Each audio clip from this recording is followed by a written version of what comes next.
Hi, everyone. Welcome back to Voices of Hult. Today we have a very special episode for International Women's Day. On today's podcast, we'll be discussing women pursuing STEM careers in the business world. We'll kick off with Hult professor Margareta James and corporate partnerships for Europe, Salome Ampadu, who have brought some exciting guests with them. Get real-world insights from Hult alum Lisa Faymonville, who helps run her family business, Faymonville Trailers, and Kathy Liu, Global Senior Technology Business Development Manager at Amazon Web Services. So, Margareta, how are you today? I'm very good, thank you. I'm really happy to be here with you. Nice to hear. Give us some insight. What's your perspective on the subject of women in STEM? Okay, this is a really interesting topic, especially as we are approaching International Women's Day. And I think it's all very well known and known from studies as well that very few women get into STEM careers. And this is a picture, sadly, not just in Western countries, but globally as well. And we are trying to change that. And I think today's speakers are really going to contribute to what sort of mindsets you need to have for you to be able to get into careers like this. What sort of different ways of thinking about what you need to do and behaviors you need to actually develop. Because I think they have their very special perspectives from the family businesses and also from the corporate world that can actually really help you if you're interested in getting into any of these careers. There are some barriers for people getting in, and I know some of the speakers are going to be touching on these. There are certain mindsets that people need to kind of think about and develop in order to kind of develop that kind of resilience and pushing through to succeed in these careers. But we are actually breaking through some real barriers these days, and I think more and more women are succeeding in these careers, which is really, really encouraging for everybody. So Right. I hope the participants are going to get some real knowledge from what is going to be shared here today. Right? Amazing to hear. Salome, how are you? Hi, I'm good, thank you. Now, on to you, no pressure, but share with us, what's your perspective on the subject of women in STEM? Right, no, thanks for that question. And I will start with this mantra that I live by: talent is everywhere, but opportunity is not. So I believe that as women, especially in an industry such as STEM, like they may have the talent and the skill set, but they are not aware that they could actually enter into this kind of role because they've already grown up thinking this is a man's world. So in that sense, like in the role that I do as corporate partnerships, what we do is kind of bring in that awareness and opportunity for students. So we bring a lot of industry experts to come on campus to kind of have a conversation with them for them to realize that this is something they could actually explore and be able to use their transferable skills in. I'll give you an example where last year we had a student that was a marketing student, but she joined this PwC challenge where she realized that she could actually go into consulting, but now she's into their fintech consulting, which is very different from what like initially she thought it would have something should even go into. And this alone explains that when we bring this opportunity to them and they kind of have that experience and hands-on experiential learning, they kind of realize that, okay, I could actually potentially use my creativity skills here or the skills that I have to kind of go into this. So that's the kind of the perspective I have about STEM. It's not that women cannot succeed in it.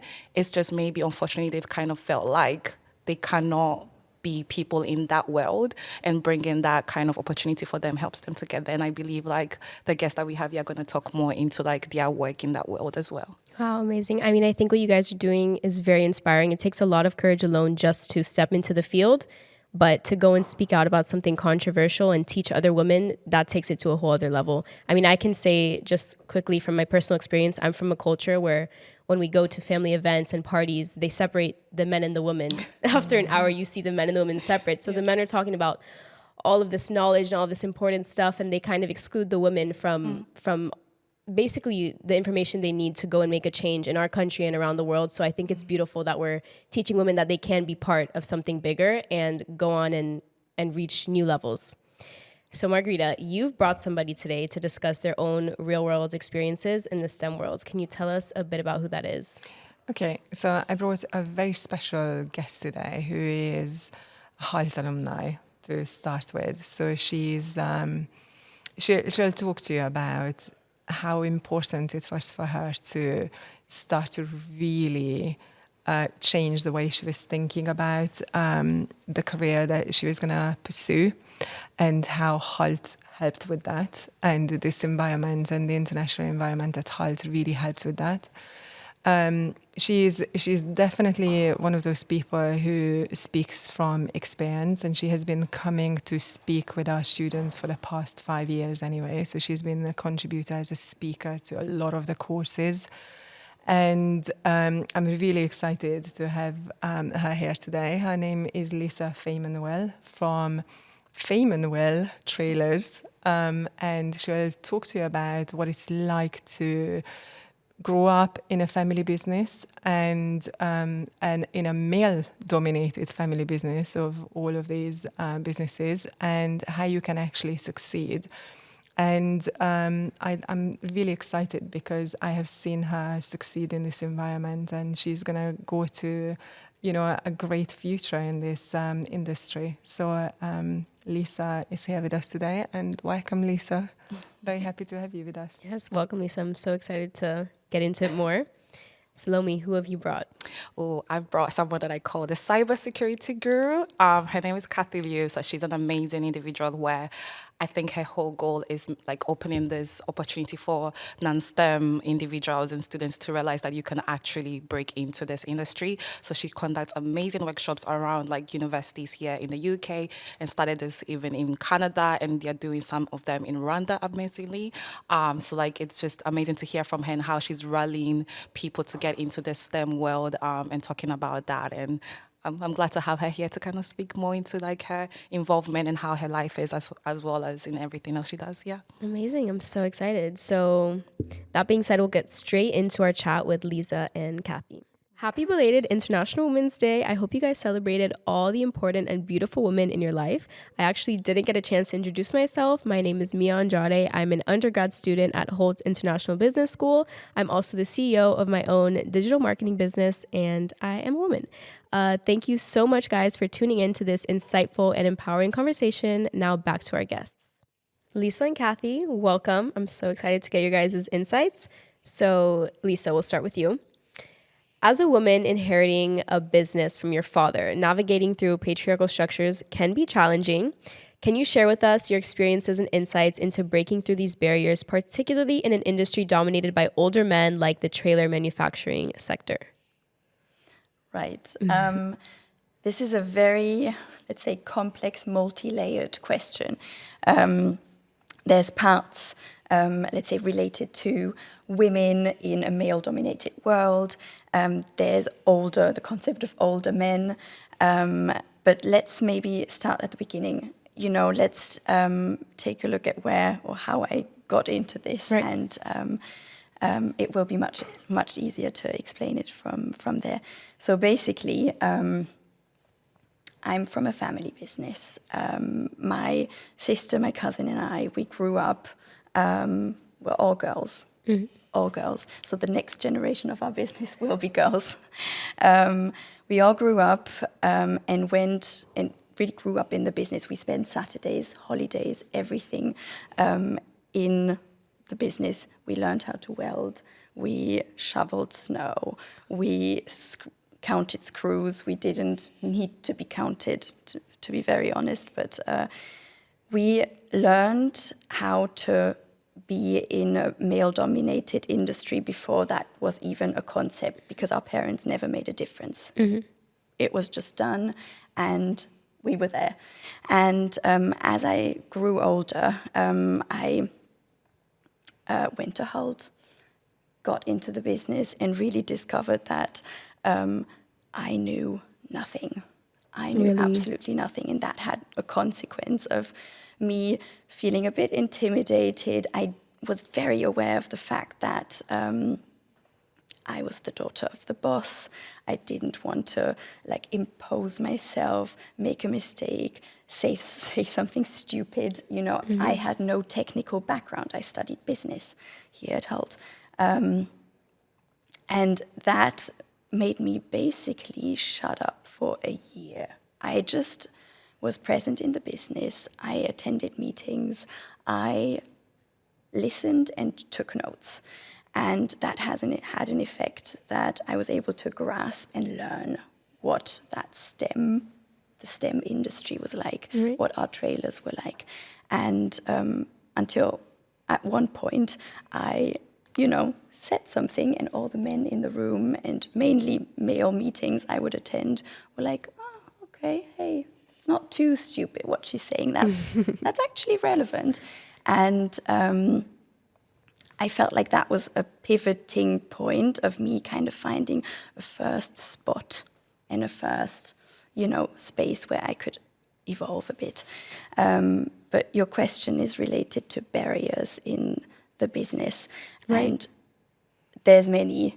However, my whole point is always, when you focus on barriers, all you see is barriers.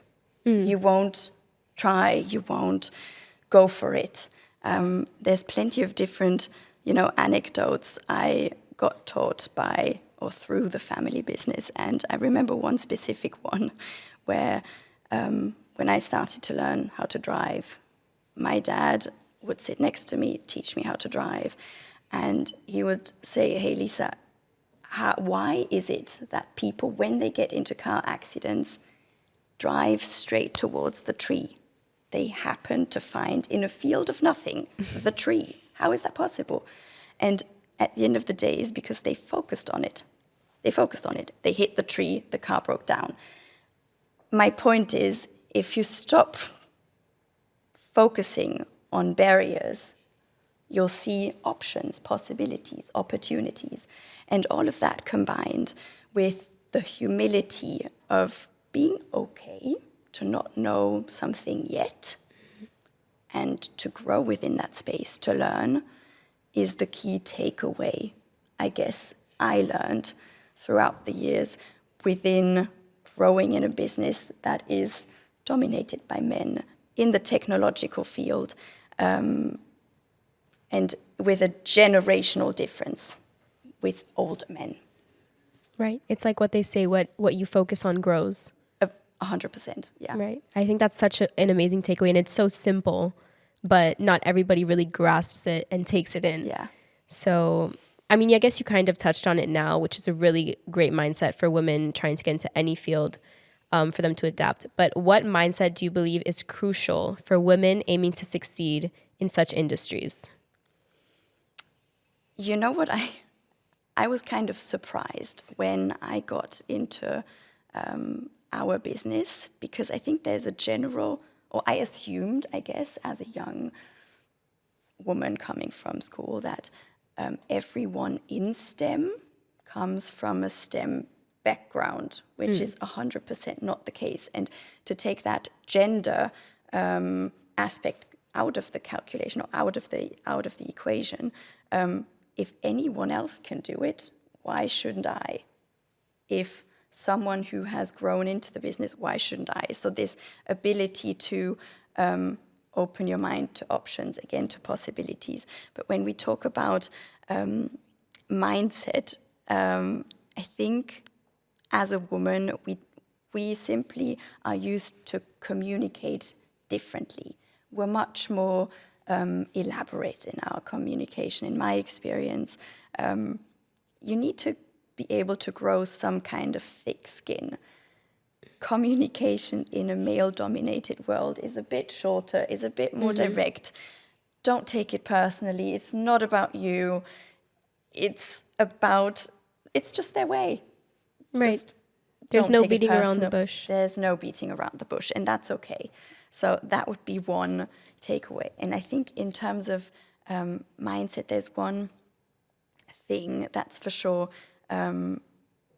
because you talked about being successful in that field. To be successful, you need to put in time. It's not only getting in, but actually spending time and effort in that field. And for that, you need perseverance. Don't give up after the first failure, after the first hit, after the first thing you took maybe a bit personal, and you say, okay, this is not for me, I cannot, I told you so, and all this, I think Salome mentioned it before, all this well, we grow up and we think it's just not our field. To, let's say, drop that belief system and to have the perseverance to continue and to just keep on that path if it's something that you're interested in and that you truly want. And I think, and that's personally for me a super important thing, if you bring something to the table that has value, that where you're absolutely convinced of that this adds something in a male-dominated world, I think people sometimes think it's nicer to be in a bubble surrounded by like-minded people where everyone just says, yes, you're right, I fully agree with you. That doesn't add value at a certain point. So having a diverse group of people, this is something that Hult specifically is very known for. One of the reasons I came to this space is because of the diversity, because of the different languages, cultures, constant questioning of belief systems, and this growth mindset in continuing to learn. This is extremely important, and I think this is what will keep you going long term to succeed in an industry where naturally or per cliche, quote unquote, you wouldn't belong. Right. That's actually, wow, thank you for everything you just shared. It's funny that we're talking about this now because I have this friend and her and I have been on this thing this past week of nothing's out of my league. And maybe we just needed to hear the quote because we were like totally limiting ourselves in different areas of our life. And we just keep telling each other, nothing's out of your league, nothing's out of our league. And I think that, especially in what we're talking about now, like entering a male-dominated industry or a male-dominated world, a lot of women are limiting themselves and subconsciously they think, or consciously, that what they want is out of their league. And for example, me, I have my own business. And when I first started my business, if you told me like I was going to make X amount of sales or I don't know, $10,000 in my first months or something, I'd be like, no, you're crazy. Like that's out of my league. Like that's not happening. And then it happens and I'm like, oh, okay. But we don't have to see it just to want it and just to go for it and just to believe that we're going to have it. I think it's amazing that if we can instill in women that you want what you want for a reason, the passion is there for a reason, wherever it came from. If you know it to be true, like stick to it and know that it's not out of your league and that you can get it if you just keep persisting and holding it true in your core. I couldn't agree more. And all right, I have one last question before we move on. Do you have one valuable tip to give to the audience if you'd leave them with any one tip? One singular tip for me is, so my personal drive, what keeps me going, what propels me forward has always been curiosity. I am okay to not know something yet. I am okay getting to know something. I am okay saying, hey, I don't understand, can you repeat? Or I have this inner drive to understand things. I hate participating in conversations or being part of a meeting where I don't fully get what's going on. I don't need to be a pro in everything and anything. When we look at our business, I don't need to be the one engineering our trailers. I'm not an engineer. I cannot do the calculations. I cannot use the programs, but I need to understand what they do, how they do it, why they do it, the way they do it. And if I discover a field or a thing that's kind of in the gray zone for me, I dig in, I go deep, and I discover what is going on. This is what, and I think this is like the base of it again, comes from Hult. It's about growth mindset. It's about not limiting your beliefs, just like you, or limiting your capabilities, just like what you said. That's what I wanted to say. And to be I think a very important word is yet. I don't know this yet. I will tomorrow. I will the day after tomorrow. And this curiosity, if someone entering this field will lead to success, it will evolve you forward. It will create new opportunities for you. Right. Well, I mean, what we don't know is it's obviously intimidating. It's just human nature that it's intimidating for us. But Right. if we just make that first step to want to know more, to like dive in more, then it's going to be so much easier than we thought. Right. Maybe it's not, and that's fine, but we'll get it. So I think that's And such an fear amazing should insight. never be the factor that holds you back. Right. You It can turn never it into should. something else. Right. Yeah. Amazing. Thank you for that. Kathy, how are you? Hi, Mia. So, can you share with me or with us a bit more about your personal journey and what initially sparked your interest in a STEM career field? Well, I got into STEM very accidentally. So I think sometimes we think there is one path towards a STEM career, but actually there is no one set preordained path. Everyone I've spoken to who've pivoted to STEM careers from non-traditional backgrounds have had this meandering accidental path, and I'm one of those. So I've always studied social sciences. I studied poli-sci in undergrad. And I remember during undergrad, the stereotype I would always get is, do you want fries with that? And this is a phrase they would say because they're implying that the only job you could get if you study an arts social science degree is in that field. Right. And there's nothing wrong with that, but that is the prevailing stereotype that you get. But I persisted. I studied political science, and then I went in to study public policy in New York. And it was during my 2 years of public policy masters, I was specializing specifically in finance and economic policy, and I was so bored of Excel sheets. I was studying these corporate finance courses, and if I had to do another macro, I would have quit. So I was looking at the electives, the courses my university was putting out for the first time, trying to find something kind of to what Lisa said, really engaging my curiosity. What is a topic I know nothing about, but let me take as an elective? It's my last semester. Let me just have a bit of change. I'm taking it pass or fail. There's no consequences. It's a very, safe space to just do something different. And I saw these courses on cybersecurity. I don't know, Lisa, Mia, what your concept of cybersecurity is. When I say cybersecurity, what do you think of? Firewalls. Or fraud and people trying to go into your business. Yeah, you probably knew more than I did at the time, right? I think I had this very Hollywood conception of cybersecurity just being the way it's portrayed in movies. So I knew I was a blank slate, and I went into this course. And I have to say, I think my social science background gave me a complete different view to see cybersecurity, rather than all the tech. Rather than see it just as a technical topic and a technical challenge, I saw the people and the organizational facets to the subject straight away. And because I was studying public policy, I was able to also connect cybersecurity to my public policy background, to the different regulation background. So this was my last semester. This was in March. I was supposed to graduate in May, find a job, in the New York finance sector. That was the dream. And this completely threw it out the window because I was like, this is so interesting. I started to just dig more, like, Lisa said, the curiosity kicked in. I started to dig more into it.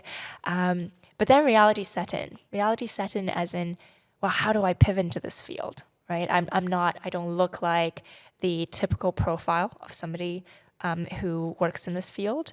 I don't have the typical educational background for somebody who enters this field. Mm-hmm. It's also very late in the game. I'm graduating in 2 months. Mm-hmm. Should I give up that continuity of what I had set my mind on when I first started this master's and completely jump into the deep end? I was very lucky. I had a professor who really believed in the different perspective that I could bring to the field. And I think that emboldened me to then approach recruiters with, I would say, 3 things. One is my narrative, why I saw cybersecurity as a deeply purposeful field, and that is my internal drive to get into this field. And 2, show them my curiosity. Even though I didn't study this topic, show them what I've done to upskill myself. So I think curiosity is a theme here. Show them, the certifications I've studied for, and the areas I want to learn more about in cybersecurity.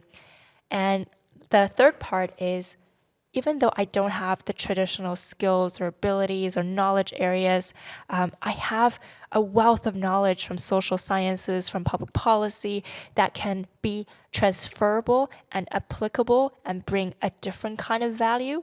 I remember writing this cover letter a very non-traditional cover letter, where I just listed bullet by bullet what my transferable skills are. And you know what? I think I stood out from other applicants because I knew my worth, and I also knew my value add, and I knew how I differentiated myself. So this was, I think, 5 years ago, and I've been in this field ever since. So you never know when a desperation to get away from Excel can spark a new interest in a new STEM degree. Right, and not only that, not only the curiosity, but you could have taken, for example, all the cons that you said now, like, oh, I don't have such and such skill, but instead you went into your worth and you were like, well, I can give you this and I know what I bring to the table. And I mean, that's amazing. It's so easy for women to just go into their downfalls. Like you said, what you focus on grows, and instead of focusing on the negative, you focus on the positive. And for sure, that's what would have made you stand out, and that probably still contributes to your success today. That's amazing. Let me ask you, have you noticed any specific barriers or biases that women face when entering or advancing in STEM or male-dominated industries? I think even before entering the STEM field, I think we start to see those barriers already, like what Salome said.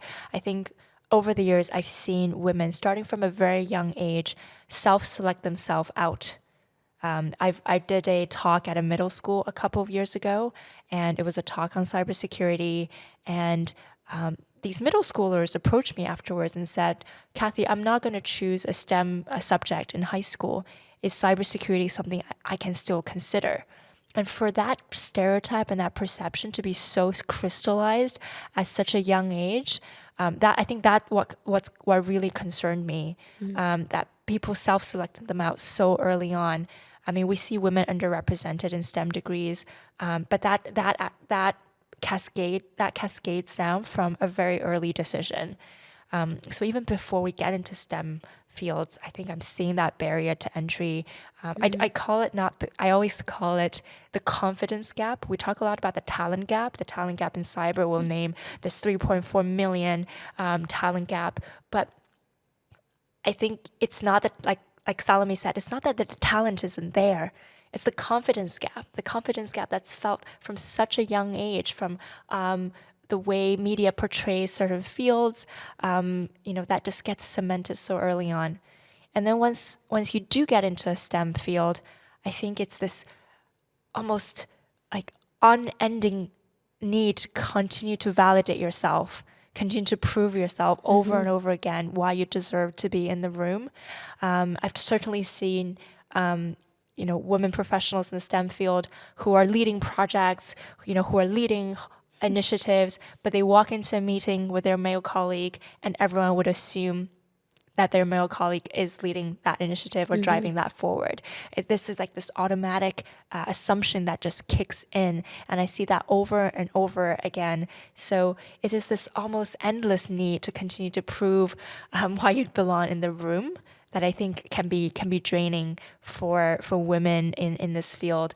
But I do want to pivot to a more optimistic note. I think what I've seen really help with this kind of barrier that I see is having colleagues who hype you up. I've had colleagues who hype me up, who very much like the way Salome did to me when she introduced me that I was coming here. I've been in meetings where my colleagues, male and female, would say, this is my colleague Kathy, she's an expert in this, she drives this. And automatically that sets the tone for, why I don't have to justify why I belong there. Somebody's justifying me for me. And I really try to pay that forward in my work environments to really just hype up my colleagues around me and why they deserve to be in the room. Right. I mean, that's super important. We can do a lot of things on our own, but together, Yeah, exactly. we're unstoppable. And I think that that's a big message, especially in International Women's Day, is that we're better together and to always bring each other up. So I love that. Can you please touch on your inclusive cyber project you conduct in non-STEM departments in universities? Yeah, of course. Inclusive cyber is like my baby. So it's my baby for 5 years. So as I mentioned, when I was first trying to pivot into cybersecurity, I had to do this exercise to translate all my existing skills from public policy and political science into cybersecurity. And during that time, every single job post I saw, at most, I would match just 20% of the descriptions. And that is, again, that goes to the confidence gap, right? And because every job description is just an alphabet soup of like certifications you need to have, like all these things you need to have when you're at entry level. So I was trying to really look past my mismatch with the job descriptions and really take stock of my transferable skills. And after I pivoted, I wanted to scale that up for other students who study poli-sci, who study fine arts, who study literature, who study business, help them reframe their existing skills towards best fit cybersecurity roles. So that's how Inclusive Cyber was born. And it was born with a specific demographic in mind, students who do not study STEM. I've been running this for 5 years. We run workshops, these skill workshops at universities in Canada and also here in the UK since I moved here. So we've done at LSE, we've done at Hult, of course, UCL, Roy Holloway, Queen Mary. And every single time we do these workshops, we never label them as, for women, for like women-specific workshops, but we have predominant women attendees. Right. And I think that goes to show the kind of demographic that is, again, still underrepresented in STEM degrees. And every single time we do these workshops, students come up to us afterwards and talk about, wow, I've never thought about my skills this way. I've never thought about the applicability beyond my immediate adjacent careers that we've been taught that are related to our field of study. And so we call our workshops Mapping the Possibilities. And I think that really goes to the theme of what we're trying to do. We're trying to map the possibilities for the students. I know I kind of anchor everything to cybersecurity because that's my field, but what we teach students is something that's applicable beyond cyber to so many of these new jobs that don't even exist today with the onset of generative AI. I think that's a broad set of skills that we need for all the future of jobs. So with Inclusive Cyber, we run these workshops, but we also try to influence policymakers with data on how the youth demographic is perceiving cybersecurity and perceiving cybersecurity careers. So we also work very closely, for instance, with the UK Cybersecurity Council. I'm also part of the working group at the World Economic Forum, Bridging the Cyber Talent Gap initiative. So I'm really trying to bring the youth voice and the voice of this very particular demographic of non-STEM students into policy making. Amazing. I mean, wow, you're making an impact on such a specific group of people, but I'm sure that's going to lead to so much power and growth later on in the industry.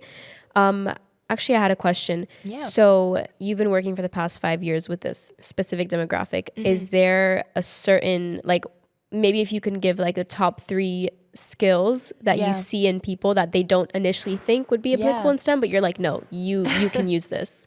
Yeah, I mean, for sure. I think if I think about, even going back to my own example, when I was studying poli-sci, I would read 100 pages a night. We just had so much reading. Wow. And same for a lot of these students who study social sciences, who study English literature, for instance. It's a lot of reading.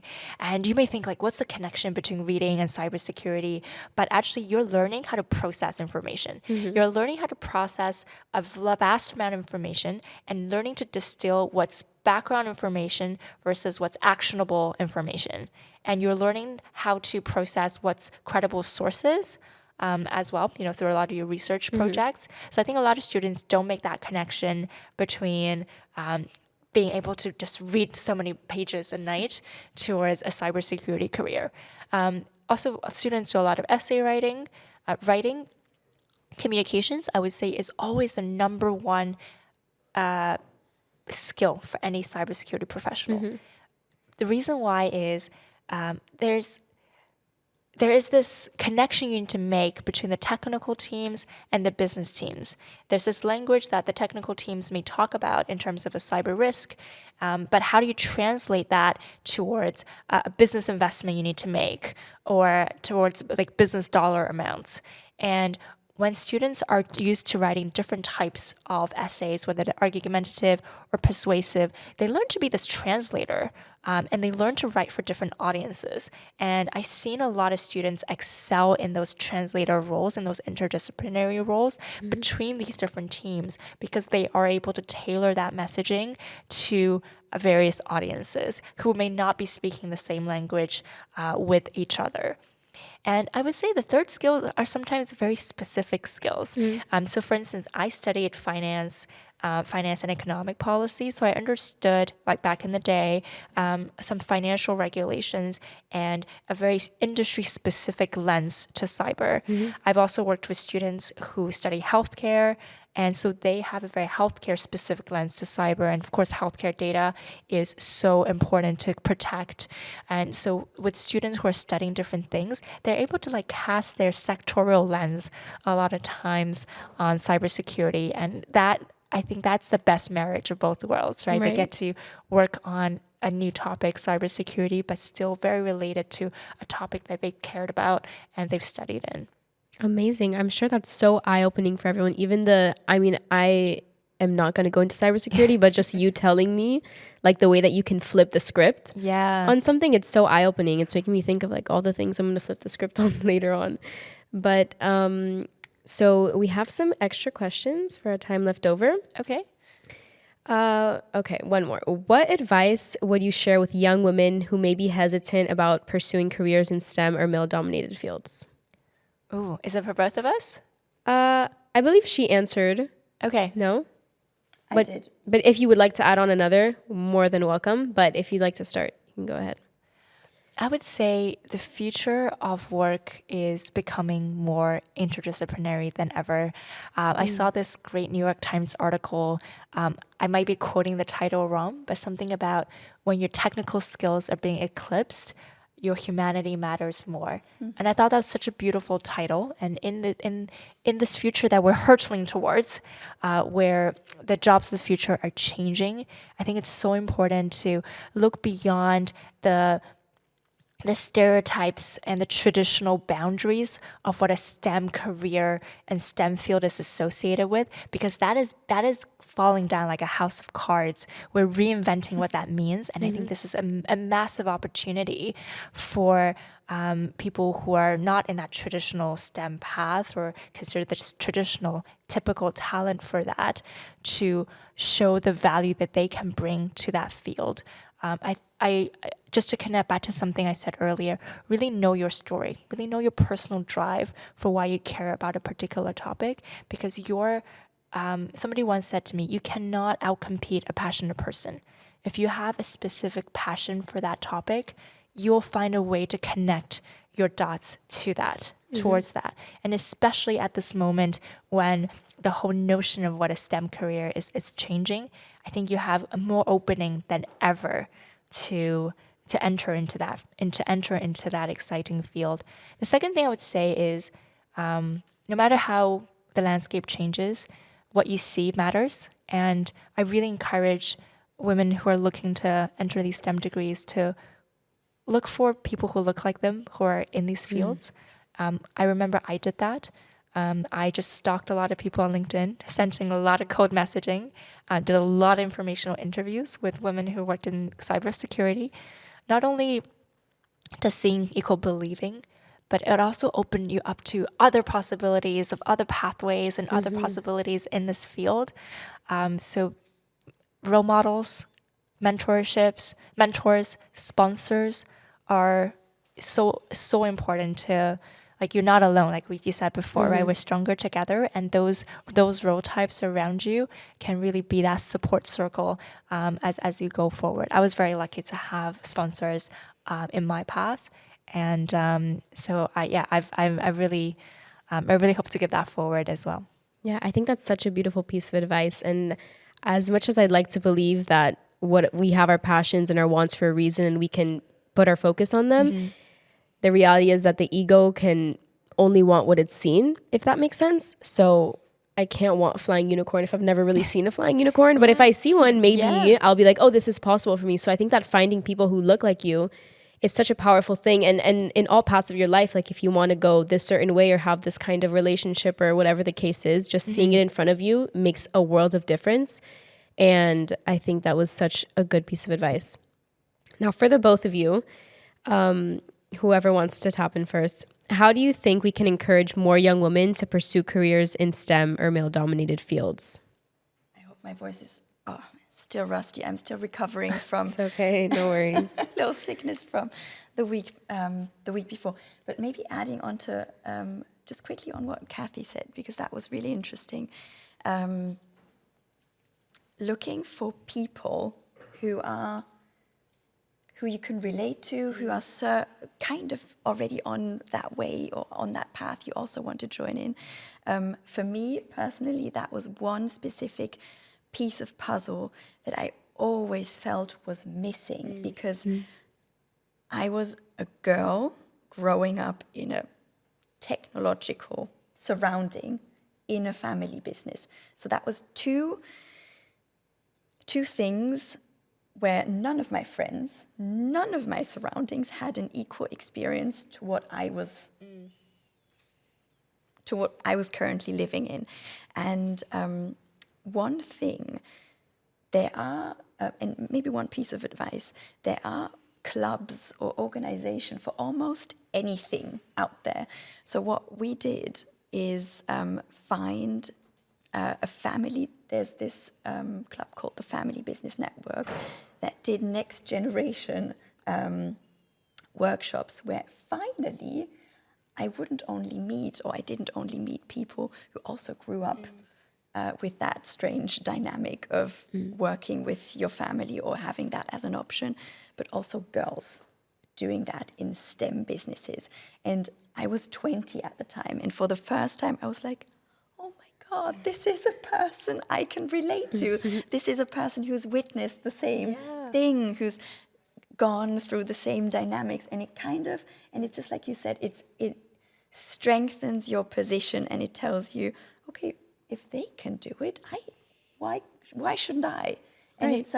It's such an amazing and strengthening feeling at the end of the day. Right, like I think we all get that feeling sometimes. We're like, oh, I can't do that. Like I'm not special like them. But we're all the same. We're all humans. We all have our complexities. It's such a limiting belief, and I think that seeing it in front of you is a way to really like nip it in the bud. Yeah, same. I've recently been meeting more women in cyber. There's like this women in cyber group that meets for breakfast every 2 months, and it's just such an amazing community, because you can walk into a room where everyone has, that they've had a shared experience, and that's so powerful. To get back to your question, I think there's a lot of things we can do individually. But I think there's also a role for organizations like Hult and also the industry. So a lot of times when I do these workshops with universities, students say, our career centers aren't sharing like this as a possibility for me. Or sometimes I would do a workshop at a university in their arts department, and we would be the only tech career workshop in the entire year. Wow. So you can just see the kind of what students they can't know what they're not exposed to, as we've said. So I think there's a huge role for universities and schools to, especially their career departments, to also map that possibility for students. And then on the other side, there's the industry. it's like going back to my now I only remember very basic econ from my econ days, right? Supply demand. We can create the supply of students who are interested in cyber and want to pivot into cyber. But what about the demand side from industry for these kind of talent? And I think I'm very optimistic in seeing this huge shift in the past years with this recognition, at least in cyber and other tech fields, of this need for interdisciplinary skills, this need for skills like communication, writing, and this realization that you need more, rounded candidates. I think we still have ways to go. And I think we still have ways to go for industry to also be looking intentionally at students from non-STEM degrees and the value they can add into STEM fields. So I think it's about having these different circles, these different stakeholder groups all working together. And here in the UK, we do have different bodies that are coordinating that. And so that's what makes me really, really optimistic that we have these convening, coordinating powers for all these different stakeholder groups. Right. Wow. Thank you guys so much. Such an inspiring and uplifting and empowering conversation. You guys gave such amazing insights. I just want to say thank you again to everyone that watched and that tuned in to Voices of Hult. It's been such an amazing time with you guys. I hope everyone watching enjoyed, everyone listening, tuning in. Thank you again. And we'll see you next time. And hashtag nothing is out of your league. I love that. Thank you so much. We needed that. Yes. Thank you guys.